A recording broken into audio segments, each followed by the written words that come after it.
Howdy y'all. In this video, I'll provide an overview of Handshake and domain terms and why Handshake is so essential to the impending decentralized web. TLD stands for Top Level Domain. Common examples have been .com and .org, where quite a few think that this is the internet itself. There are currently over 1,500 TLDs that have been registered with a centralized entity called ICANN, which is headquartered in Los Angeles. There, they have the keys locked away to access control of the current web. Previously, only well-funded and oftentimes well-connected entities could be a registrar owner of a top-level domain, but that's changed now with Handshake names. That's how HeyTX was able to fairly obtain the .tx domain in a decentralized auction on the blockchain. Instead of central authorities writing and dictating the rules, this is now done through a decentralized protocol. Dating back to the 90s, domains have been considered to be the original digital real estate. Though this is true, I'd argue that historically, digital real estate was akin to renting a house.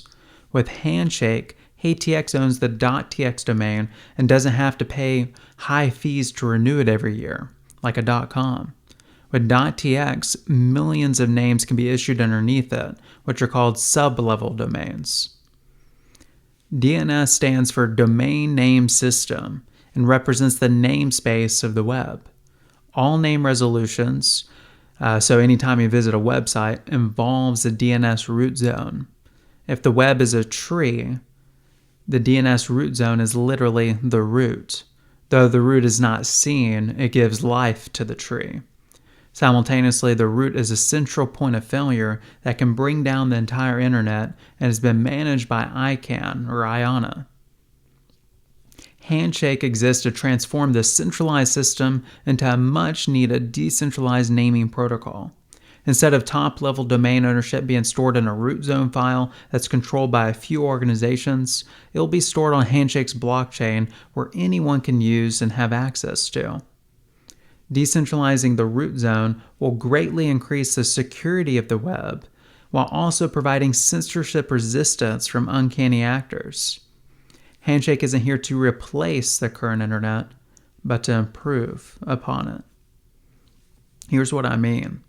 Let's say you're surfing the web.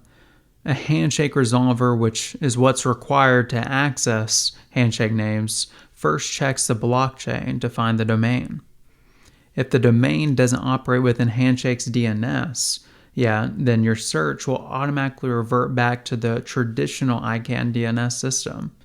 In essence, you can experience the internet as you normally do now, with added benefits of accessing decentralized names through the Handshake blockchain. The web itself should not be entrusted within a single organization or government, similar to money. The power rests with the people. In blockchain, we trust. And what I just touched on with DNS and TLDs is just the beginning for Handshake. It not only makes the current web better, but decentralized names are also on a completely different level than .com and other ICANN extensions. There are so many more use cases for individuals and businesses. A website is where the commonalities end. Namespace is much larger than domain names. It includes usernames, social handles, digital wallets, smart contracts, and more. It's important to understand that domain names are a starting point to generalize from. Handshake is helping unlock digital property rights for billions of internet users. NFT art and cryptocurrency is great, but if we are to have a web that truly empowers individuals through digital ownership, the DNS root zone must be decentralized. Otherwise, Web 3 is just a house of cards. Handshake is the root of trust for the decentralized web. And this video is meant for you, and that's all that matters.